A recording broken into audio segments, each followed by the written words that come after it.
Welcome to the Former Fat Friend podcast. I'm Casey. I'm Lisa. I'm Allie. And together we've lost over 370 pounds. We all know what it's like to be the fat friend, and now we are sharing the ins and outs of our weight loss journeys. Today is a really big day because we have our very first guest on the Former Fat Friend podcast. Woo-hoo! It is Carolin Tyler. Hello. Welcome. Thank you for having me. Welcome, Carolin. Oh my gosh, thank you for being here. So for any of our listeners, Carolin is our Instagram famous friend. She's on Instagram at Carolin_RNY. She has had gastric bypass surgery. She's lost over 200 pounds, and she's also documented her journey on GLP-1 medications. And so she's here to talk to us today about her story and also her experience with GLP-1s and just all things weight loss and bariatric surgery and obesity medicine. So we are really excited to dive into this conversation today. Thank you. I'm excited too.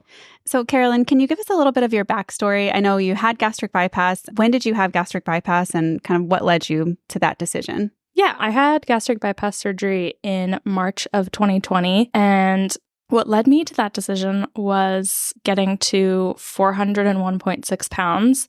And I just had enough at that point. There wasn't really any light bulb moment of, oh, I'm going to do this. It was just, yeah, I'm going to call a doctor and get a consultation and it's going to happen. So I did it. And it's definitely the best decision I've ever made. It's been 4 years. And I can honestly say the last 4 years of my life have been the best. I think I've grown so much as a person and I've lived life, which has been the best part. Yeah, that's awesome. That's the goal, right? Or do you feel like, I hear people say, which I disagree with for me personally, but I hear people say all the time, my only regret is that I wish I had done it sooner. Do you feel that way? No. I don't. Samesies. Well, because I was 25 when I had surgery and I had looked into it early on in my 20s and I just wasn't ready. I was not ready to say goodbye to my binge eating yet. I needed it to function and it also made me incredibly dysfunctional. So it was just that constant push and pull relationship. But it got to the point where I was 400 pounds and I physically couldn't move. I couldn't brush my hair. I couldn't do basic tasks throughout the day. And it just enough was enough. I know a lot of people talk about feeling like they want to do it on their own before they resort to surgery. Was that something that you thought too, or did you always know that you needed something like bariatric surgery? I think I always knew I needed something. I had tried to do it on my own for years and years. I'd been on every diet since I was 10 years old. And also just the idea shoved down my throat that all you need to do is eat less and exercise more and do all these things. And it was okay, I'm trying to do that. It's just there's something missing and I'm not getting the memo and I don't know how to fix it. And truly, having surgery was the one thing that was able to get me on the path that I needed to be to lose weight. Yeah.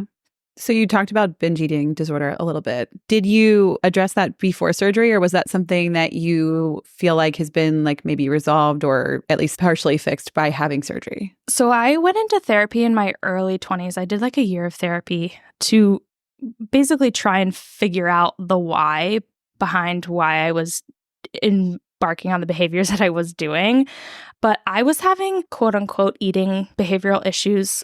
My mom tells me that when I was 3 years old, the doctor told her that I had a weight issue and I needed to be put on a diet. So there's a huge amount of genetic environmental factors that no amount of therapy could pinpoint why and what was contributing to those behaviors. And at that point, I'd been doing it for over 10 years.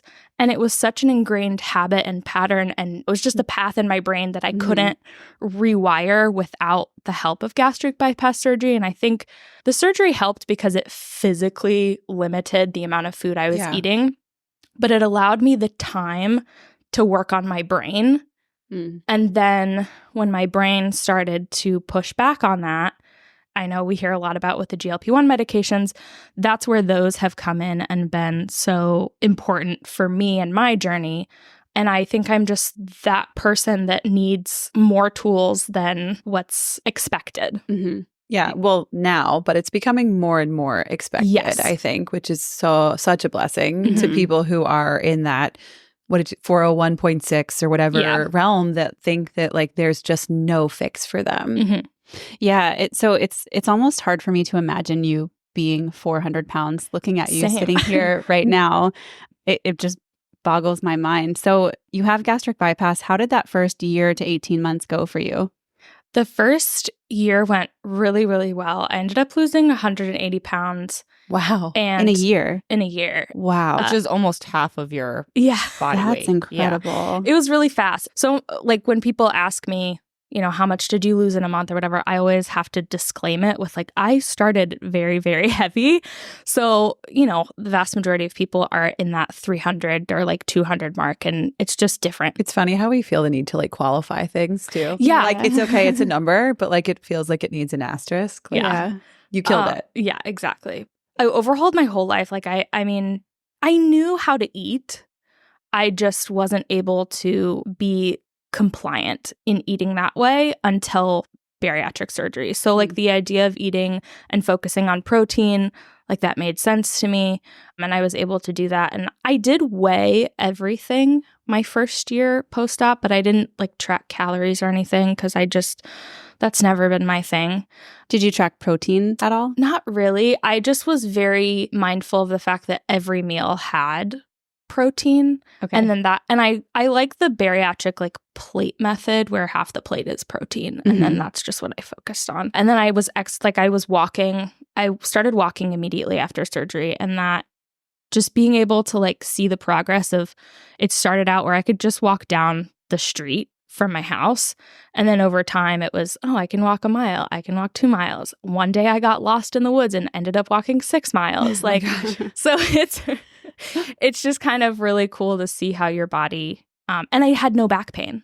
Like being able to walk without any back pain was like, oh my God, this is amazing. Like liberating, Yeah. right? Yeah. That's It's like amazing. those things that like regular sized people don't even think about that is part of our everyday, that it's like, oh, wait, this is what it's like. Oh, I have energy to wake up and brush my hair in the morning. That's revolutionary. Wild. I never. So that first year you lost 180 pounds. And then what? Oh. And then I can't quite pinpoint what exactly it was, but I just sort of had a really hard time losing any weight. It just felt like my brain was not cooperating with my stomach, and I was feeling hungry all the time, and just the thoughts of food were coming back a lot, like to the point where like I just couldn't focus on anything else. But I tried. I thought, I'll start tracking calories and see how that does it. And I did that quite successfully without, I guess, triggering myself, and really let it be just data points. And I knew that there were days where I was overeating, and then there were days where I was undereating. And it just felt like I couldn't get a grip on what the heck was going on. So for about a year and a half, I stayed the same within a 10-pound range and was still exercising, was still trying to make mindful choices. But it felt like I was waking up every day and just fighting my own body, just trying to stay where I was. Like I wasn't even trying to lose weight. I was like, because I told myself, I was like, okay, I'm maintaining this and I can be happy here, I think. I was trying to convince myself of that. So just the fact that I was fighting to just even stay where I was and still seeing the scale slowly creep up, I was like, this is terrifying. And it's every bariatric person's nightmare because regain sucks. So in the summer of 2022, I have been following Dr. Spencer Nadolsky for a long time, and he started talking about this new program that he had started called Sequence, and it was basically like an online telehealth clinic that prescribes and treats with GLP-1 medications, so things like Ozempic, Wegovy, Mounjaro, Zepbound. And I was like, oh, I've never heard of these things before. I thought about it for a few months, and then it was actually Jamie from at the Sleeves Dietitian on Instagram. She started that program with Dr. Nadolsky, and I was like, okay, if she's on it and she's been wildly successful on her journey, then maybe it's something I could look into. And so I signed up and was able to be prescribed Mounjaro. And within the first week of being on it, you start on this loading dose. So it's technically, just to sort of get you adjusted to the medication before you start to move up in dosage. And pretty immediately within the first week, I started to notice that my mind was quiet again, like it was when I'd first had surgery. And I was like, wait, I can think again. And I don't have to feel like food is everything. And it's just the most bizarre feeling to describe to someone. And even trying to describe it to my fiance, who's a very typical person who's never struggled with his weight ever. He can take food or leave it. It's nothing, like he doesn't think about it all the time. Must be nice. I was trying to explain, like when we were on vacation, like I'm waking up every morning thinking about food, even when I'm not hungry. Like I'm still technically full from last night. Or the fact that I know that there's all these things in the fridge or the kitchen, like I can't not Is that think like about the it. food noise that I Yeah. hear that phrase all the time, and I think I understand it. It's just like, it feels like just constant chatter. I think there's just something in my brain that prevents me from not thinking about something. Like hyperfixation. Exactly. Almost, Yeah. You mentioned, that you were just someone that needs more tools. And I think that's huge. That really resonated with me today when you said it, because I think for so many of us, there is this like fear to ask for help, or we feel like we have failed in some way. And so I'm curious, how did you make it okay for yourself of like, you know what, I need more than one thing. And I'm curious if you always knew that. Because, bariatric surgery only takes you so far depending on what your starting weight is. So when you went in a little over 400 pounds, were you thinking like, this is it for me? Or? I thought that gastric bypass surgery would be it for me. I thought I would.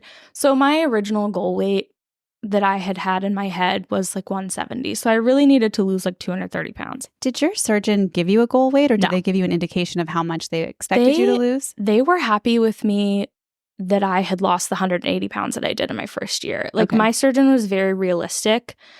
And really, the data and the science is that you're probably not going to lose as much as you think. You're not going to lose all the excess weight based on the data that's out there.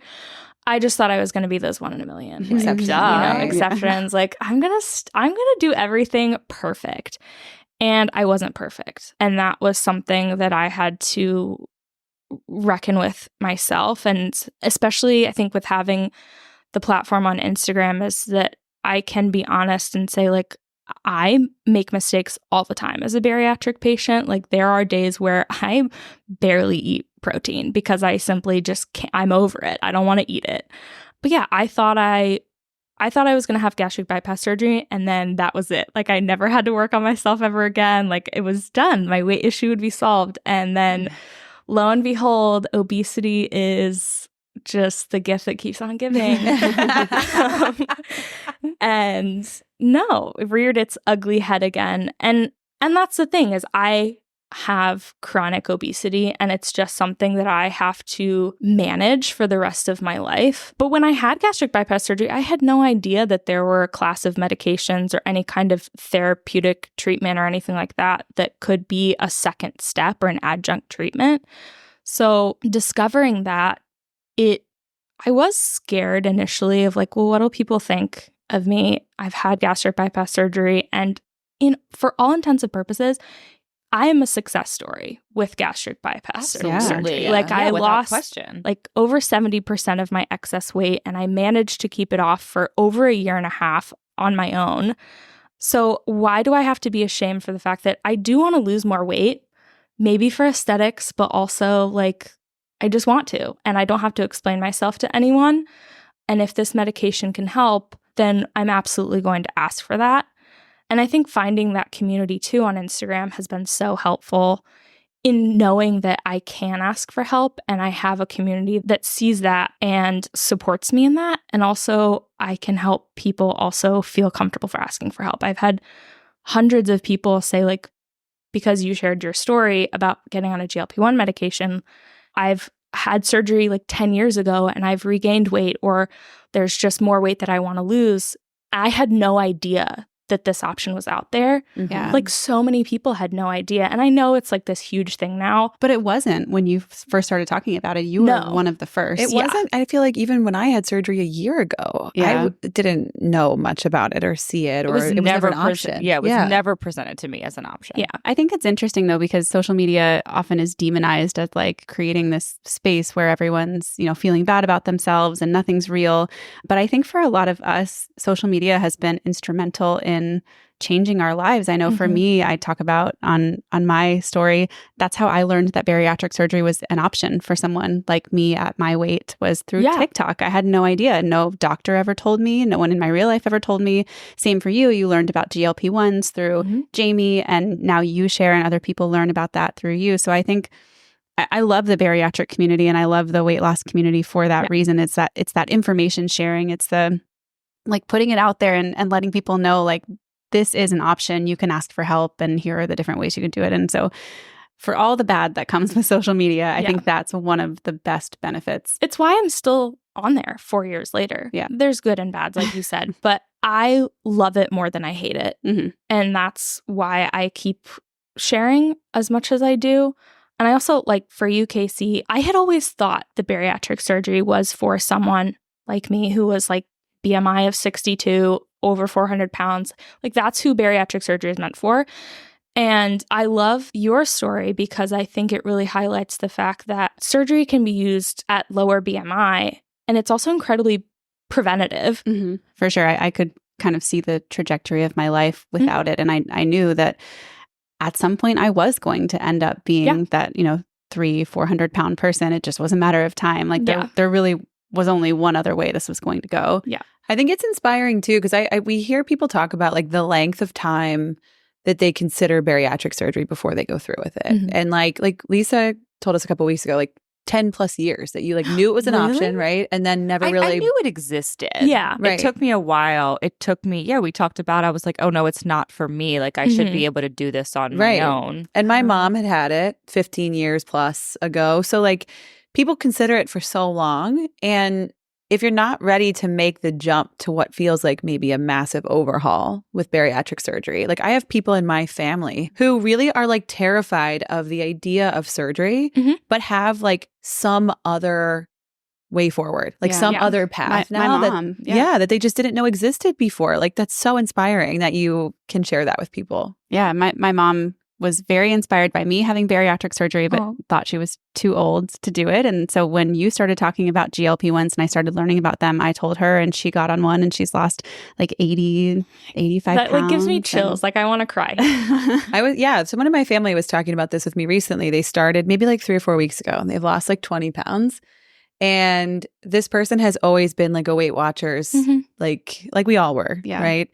And one of the things that she said was like, I had cake at a birthday party and I didn't think about it for the rest of the day. And like, I have not dieted. Like for the first time in her life, I was like, how easy was that? Like, doesn't it feel much easier? It should be this easy. Yeah. I would also imagine too, that in addition to not thinking about it for the rest of the day, that she didn't eat one piece of cake and feel like she needed to eat all the pieces. Exactly. Of cake. Yeah. She didn't fixate on it anymore. Do you guys ever have this experience? It's happened to me where if you look in my freezer, there's like nothing there because I don't eat frozen food that much, but I bought those little Cadbury eggs, the like candy coated ones, and I put them in the freezer because I like frozen chocolate. So I had some, put them in there.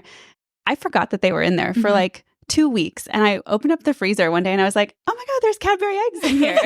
So that happens now. Yeah. That did not happen to me but before. that's what I mean. And Corey will make fun of me because he'll be like, a leftover was never safe in this house before, especially if it wasn't mine, because I hated leftovers that I had. But if he brought something home and I was oh, baby, that's mine. And it would be like a porterhouse. And I'd be like, okay, well, that's gone now. Like the whole thing is gone. I don't know. Sorry. No, but like before, I would have thought about those Cadbury eggs 24/7 They until wouldn't they have were lasted. gone. I would have needed to eat them so they were gone. Yeah. So they weren't tempting me anymore. On my way into DC earlier today, I did stop at McDonald's. Nice. Ooh. And I got someone alert the authorities. Call and I got a jail. quarter pounder with cheese. I was maybe able to eat half of it. And I was just thinking, before I had surgery, if I went to McDonald's, I wasn't just getting a quarter pounder with cheese. My go-to was to get a quarter pounder with cheese with a large fries and a large Dr. Pepper. And then I would also get a 10-piece nugget with a large fries and another large Dr. Pepper. And I would be able to eat all of it. Yeah. Yeah. That's All of crazy. it. And now I can barely eat half a burger. The alarming thing to me, though, too, and I think the most change comes from like, would you have talked about it on a podcast afterward? Oh, definitely not. Hard no, right? Like No. the fact that you're not hiding things like that is just so freeing. Yeah, I don't hide the things that I eat now. Like even I would hide if I hated being anywhere and having to eat in front of people because I was always just like thinking they're judging me for even just eating a salad because they're like, good try. yeah, need to exactly. eat, like, Or yeah, so it's felt so freeing to be able to even push back on people when they say like, oh, are you supposed to be eating that? Or like, what food can I make for you because you've had surgery or whatever? Like sometimes I get that from family and I'm like, I can eat whatever you have. Like I just eat less of it and I pick what I want to have, but I can't eat anything. And that has been, for me, the biggest change of my journey is shifting that all or nothing mentality. Like I was very deep in that. Like it was everything or it was nothing at all. And so now I don't live that way anymore. Like this sounds so bad, but before I had surgery, I would be able to essentially starve myself for like a day or two. Like if I had a really bad binge or like a string of days of binging, I would just tell myself like, okay, you don't get to eat today or tomorrow. And I could do it. I could go 24 hours, 48 hours without eating. Now, if I have a thought like that of like, oh, maybe I ate a little bit too much yesterday. Maybe I should just like not eat today. I can't do it. I physically can't make myself not eat. Like, no, you deserve to eat regardless of the fact that maybe you overindulged yesterday. Like, that's okay. You're not a bad person. And it's detaching morality from food that has been really instrumental in my personal journey because like I can't make food out to be the bad guy and I deserve to eat. It's so true. I just had this conversation with somebody last week because we're had been training for this 10-mile race and I was talking about my macros that I'm trying to hit in order to make sure I'm fueling properly for the race and that I think I was under my fat for the day. And my problem I've never had. Like same. I honestly don't know how it happened. And my friend that I was talking to was like, "Oh, that means you can have more tomorrow," or vice versa. I went over it today, so I have to restrict more tomorrow. And I was like, "No, actually, that's not how this is going to work for me. Like, every day is a new day, and not in the sense of like, oh, I messed up today, so I'll try again tomorrow. Not at all that. It's just like, no, it's a reset every day." The things that I did yesterday don't need to dictate the things that I'm going to do today. Like my body deserves that number, that macro counter, it resets every single day. We're not borrowing and carrying over. And it's the same. I like to do it in my head for steps. Like what about 15,000 steps today? So like tomorrow 5 is fine, right? But it's like, well, the answer your body is like, yeah, tomorrow might be fine if 5 is what you need tomorrow.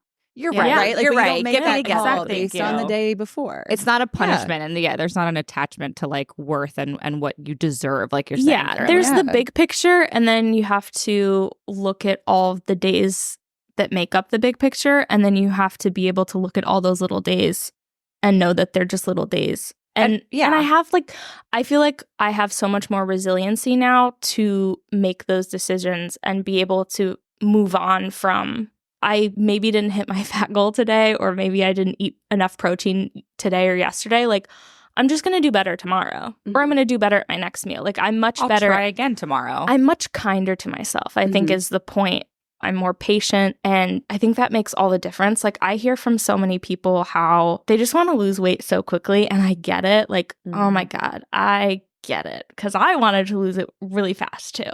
But I think the further out that I'm able to look back and say, like, it's okay if it takes longer than you expect it to. I think everybody expects to lose all the weight they need to lose within the first year. And then if you don't, it's panic, which I panicked. And it's like, okay, well, what do I do now? Have I failed this surgery? Have I failed myself? And I think now with these medications, we're realizing that you're not a failure and there are other options and there's always more help to be had. I think it's like GLP-1s, bariatric surgery. It's a piece of the puzzle. It's not the whole puzzle. Exactly.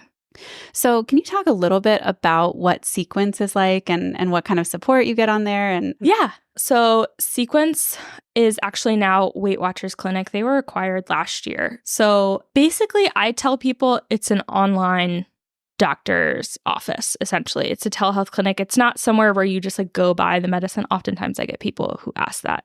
But you are paired, you take this quiz to see if you're eligible, and then you are paired with a provider and you share your medical history and your weight issues or whatever that is. And then you also get paired with a care coordinator who really just functions as your point of contact. Like you have a chat feature in the app or on the website where you can, if you have concerns about side effects you're feeling, or if you just have questions for the provider, like you send them in and they'll be like, oh, I've pinged your doctor and he'll get back to you within 24 hours.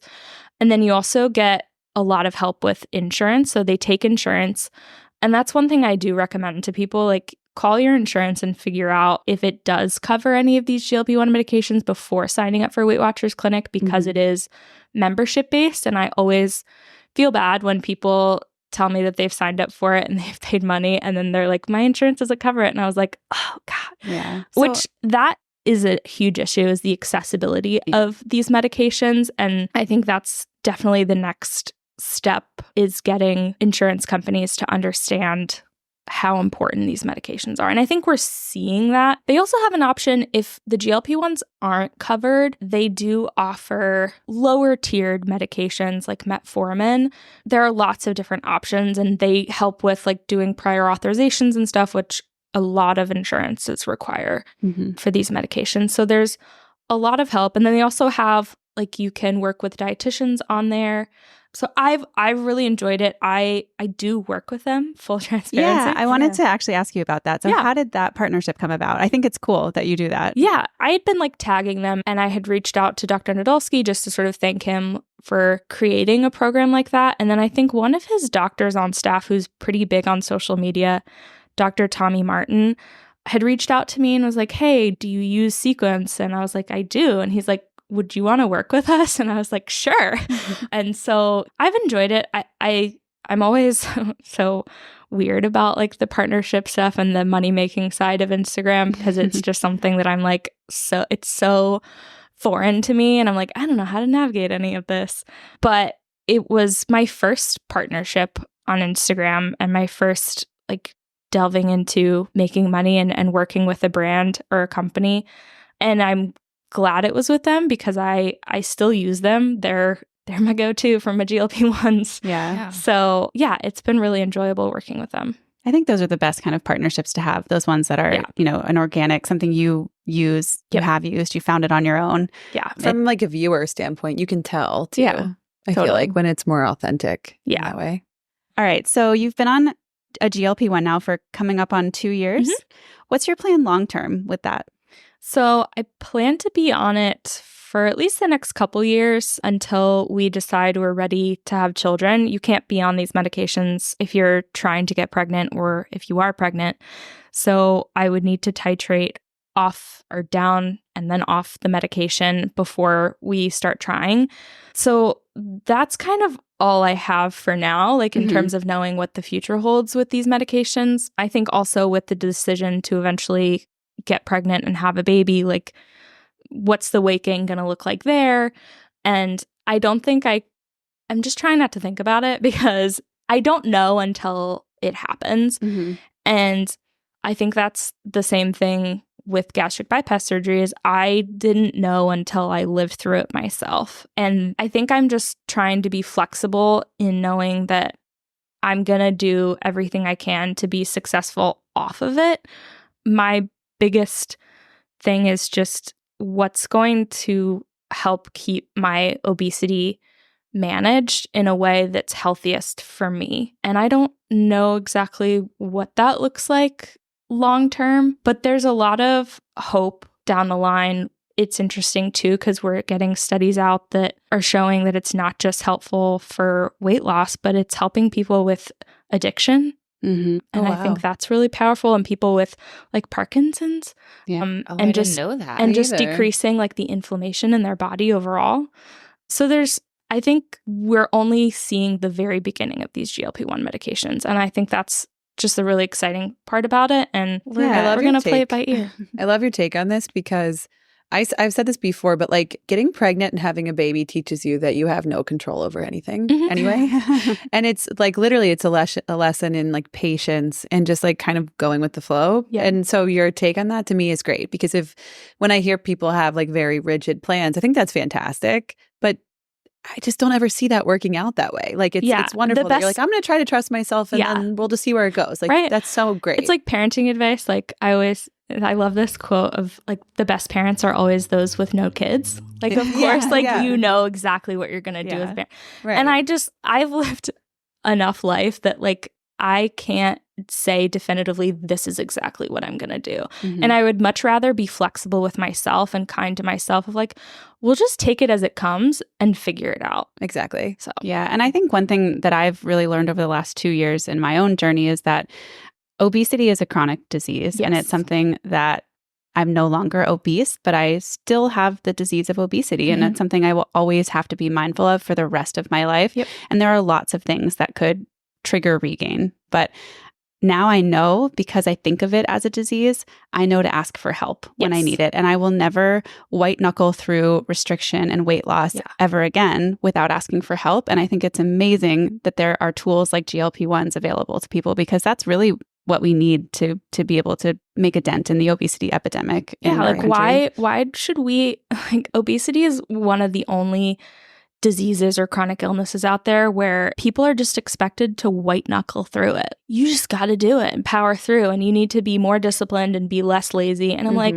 you don't even know what you're One of our about. responses to the "What does fat mean to you" episode was a woman saying treating fat people differently is like the last acceptable form of bigotry in our society. Yeah. And it is like, we just expect that they need to like either go away, but also don't let me see you going away. And if I don't agree with the way you're going away, it's all bad. We can't do anything. Yeah, you right. can't. Yeah. It's like There's no winning. Don't be fat. Don't be so lazy that you can't do it on your own. But also don't get help for it either, because that's not okay. Well, I think misinformation is huge. That's why I think it's so incredible what you're doing, sharing this. Like, I was talking to my dad about GLP-1 medications, and he's like terrified. He's like, well, I just hear like that people are like going online and people are getting them prescribed, but there's side effects and they're not like, no one's having this like educated discussion and blah, My blah, blah. mom is the same way. And I think it's a fear.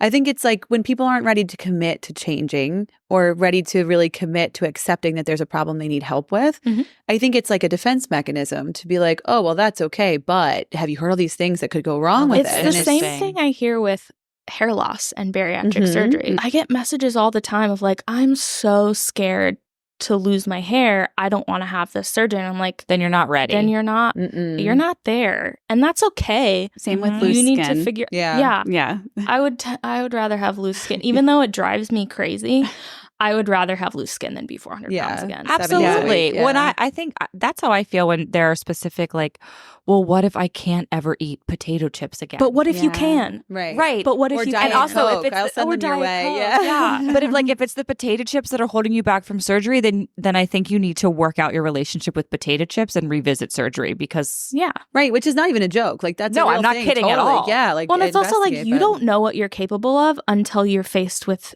doing what you need to do. yeah. And I think that's one thing that I've learned is like, you can do the hard things. Like, you just have to get through it, and you don't know what you're capable of until you're faced with it.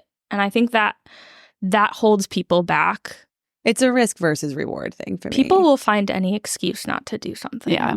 You can't convince people otherwise, and you just have to keep showing up. And I think for me, sharing my story and stuff on social media, it's allowed people to see like, okay, I don't have to be a perfect bariatric patient to be successful. Like, because that's the perpetuation a lot of the times is like, you'll never be able to eat high sugar things or high fat things. And like, yeah, you're not going to do that every day, but you can have it once in a while and you'll be fine. Right. So I think just expanding on the fact that like bariatric surgery and these GLP-1 medications and this treatment for obesity, it's just an opportunity to be a little bit normal and to experience normalcy. Yeah. You always say like leveling the playing field a little Yes. bit, right? Like, so I'm always interested in and inspired by the way you reply to the trolls on Instagram.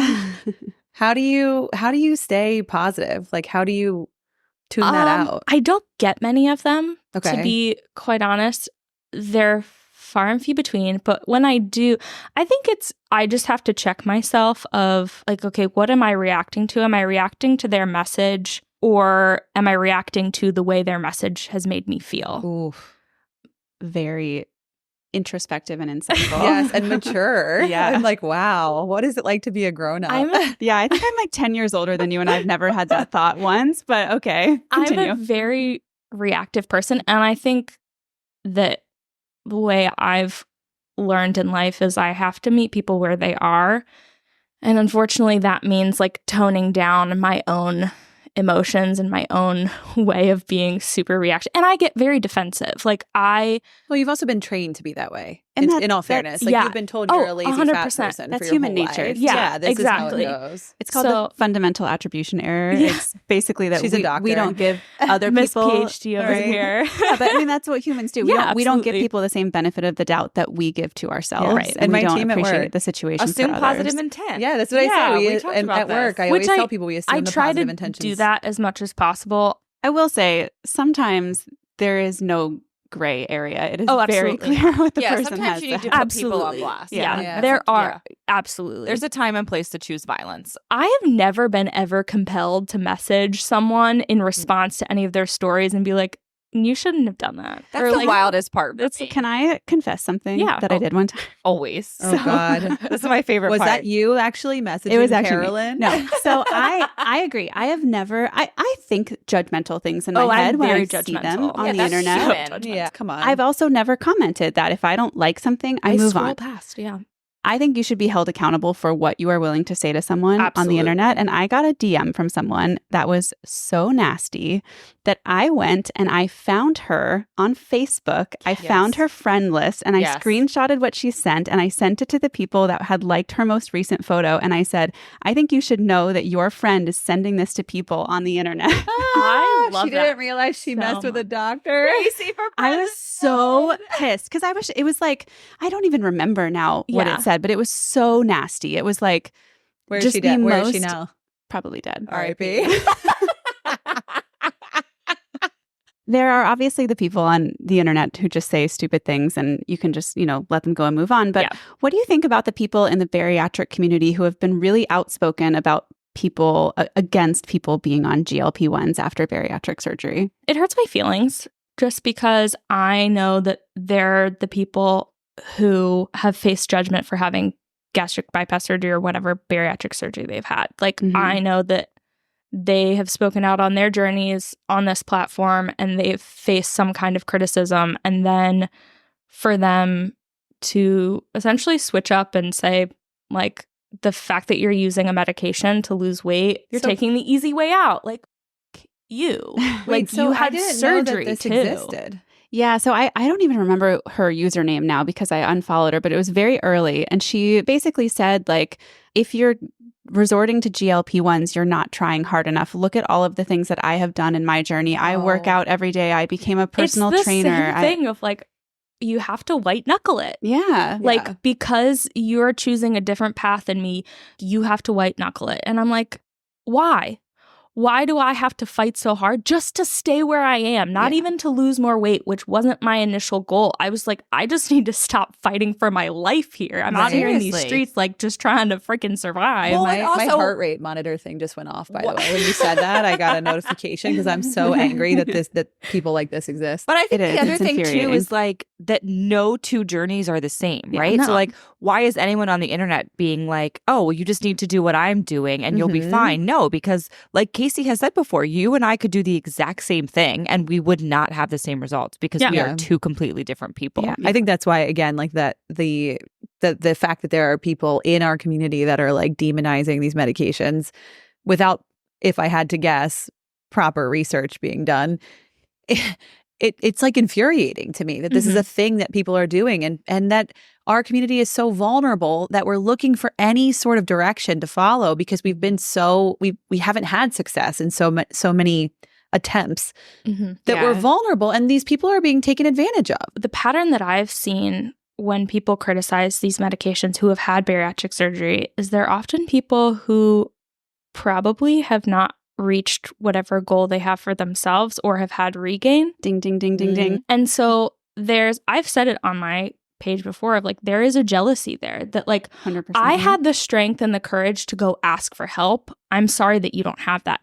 Now, I will say the accessibility issue of these GLP-1 medications is a huge factor. And so I deeply apologize for those people who have tried to ask for help and they can't get it. Those people aren't spreading hate and disinformation. No, they're not. They're No, just they're not. trying to find what's best for them. That's a different story to me. Yeah, and I honestly think you doing what you're doing is helping people in the long run because you're advocating for these medications. You have people like, the medical board at Weight Watchers Clinic was instrumental, I think, in the Medicare, Medicaid writing letters. I think so, yeah. That's what you need is you need doctors on board. You need doctors who are willing to be patient advocates. You need doctors who are willing to reach out to insurance companies. And you only get that by talking about it and by sharing and getting more people aware. So there's obviously a lot of negativity on social media, but there's a lot of great things too. Like you said, you love it more than you hate it. Yeah. Through Instagram, I've made lifelong friendships with people who I've never met in person. And then I've met you guys, and it's like, it's really kind of incredible. And I think people hear it and they're like, that's like kind of weird. Like my fiance sometimes is a little like, who are you? Like when we do the DMV and bariatric, he's like, who are you going to see? And I was like, just my friends from Instagram. And they're like, my internet friends. Friends. Because I think we do share so much of ourselves, and like it does feel like this person. And I don't take that lightly either. As someone who has a decent following, like I think I need to be careful with what I say, but also stand my ground if I feel like something isn't right. I've never been one to like not want to hear what someone else has to say, even if I may be upset by it. Like, I think that challenges me to be less reactionary and less defensive, and also take out my own emotions of, this is just how someone's feeling and they're allowed to feel this way. There are facts and scenarios and stuff like that. But yeah, I think you don't get anywhere without being controversial. And it also helps me because I am deeply avoidant of conflict. Like, so it's funny that I do talk about controversial things, but I hate conflict. I panic every time I post something like that because I'm like, what are the responses that I'm going to get? Like, everybody's going to hate me. I wouldn't guess that either. And so I do like to issue disclaimers again, because I don't like being misunderstood. And it's hard when people push back because I'm also the kind of person who, like, I am right about a majority of things. So weird. I feel that way about myself. That's wild. So like when someone tells me their opinion, I'm like, ooh, but are you? Wait, I want to talk about that though, because I think that's one of my favorite things about your Instagram is how unapologetically like you are like, yeah, no, I'm right, you're wrong, I am better than you.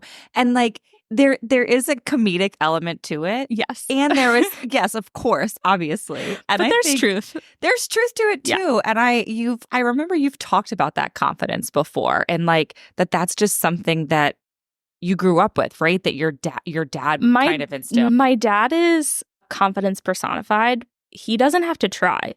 He is the party. He is the center of attention, but he doesn't try to be that way. He just is. Like he embodies that. And then also in school, I knew that I was obese and that the way I looked was going to be a hindrance in how I was perceived. So I can be really funny and be noticed for that because I wanted to be noticed. I wanted to be heard. I wanted to be a person that was involved in things. But I like my weight and the way I looked was something that was held against me. Mm-hmm. So I was like, okay, I'll use my humor and I'll use my intelligence and I'll use my voice. I would always volunteer to be the first person to do like oral presentations in school and stuff. And I would get critiqued. Like I would get hate from my schoolmates for doing that. People didn't like me in school, not because I was fat, but because I was confident for a fat person. Mm-hmm. That's what they didn't like. You're confident for a person, I think. Drop the fat, you know what I mean? Like, Yeah. I think it's incredible. Yeah, it is. Thank you. But it's not, you're incredibly confident, and confidence has its limits. Mhm. And I know that I've seen that be something that you've shared on Instagram. You shared very recently, and it really resonated with me, that you take a picture and you can see how great you look in the picture, Mhm. but that's not the person that you see in the mirror. Yeah. And you do have such great confidence. And I'm curious about those experiences you have and kind of how you power through them and what you do on those days where the confidence just isn't there. I lie to myself. Love it. Yeah. I'm the only tactic. Yeah. really. Yeah, I'm a it. firm believer in lying to yourself and like faking it till you make it, because at some point I do believe that I look great, and I know that I look great, but for some reason my brain isn't seeing it today when I'm looking in the mirror myself. But when I take the picture, I'm like, oh my God, like, hello. So I think the thing is, then, you don't lie to yourself. Your brain is lying to you. Yeah, I And think that's, you- and I have to Yeah. correct it. You have to I have to correct it. And funny enough, I had people message me today saying that they were the opposite. Like when they take pictures of themselves, they don't see the person that they are right now. They see the bigger version, but when they look in the mirror, they can see. I felt that way All those pre-surgery. Mhm. Like I would look in the mirror and be like, Same. she's hot. And then I look at a picture and be like, I always pictured myself as smaller than Right. And then I would So walk it's by a such- window and I'm like, who is that Yeah. fat person? It's not me. For me, it Same. was always the candid photos because I Oh, was God. great at posing. I was a plus Yeah. size model for like 15 years. I knew my angle, Yeah. so I looked great in posed photos. But if I caught a candid, Oof. sweet Pass. Jesus, yeah, absolutely Hard not. pass. yeah. Jail time. Well, I can't believe we're coming Yeah, up on we're at time an here, hour and and I a half. can't believe it. I feel like that flew. I have having about you a here. million more questions I could ask you, but I also don't want to hold you Well, hostage here. feel free to always invite me back. All right. Yeah, it's been such an honor. I love that you guys have started this podcast. I think it's definitely needed in this space. It's just something fun for people to listen to. And it's not, like you said in your first episode, you're not here to be Google. Yeah. You're just here to have conversations about what it has meant for you to have bariatric surgery and live your life. And I love that. So I'm so excited for you guys. And thank you so much for having me. Yay. For people, whoever's listening, where can they find you on social media? I'm on Instagram at Carolin_RNY. And I'm on YouTube it's just Carolin RNY. And if you want to find the podcast on Instagram, we are at Former Fat Friend Pod. And I am at Maintaining Casey on Instagram and TikTok. I'm at Allie's Losing It _RNY. And I am at Leaning Into Lisa. And we will see you next time. Bye. Love you. Bye. No, she doesn't. Bye-bye now.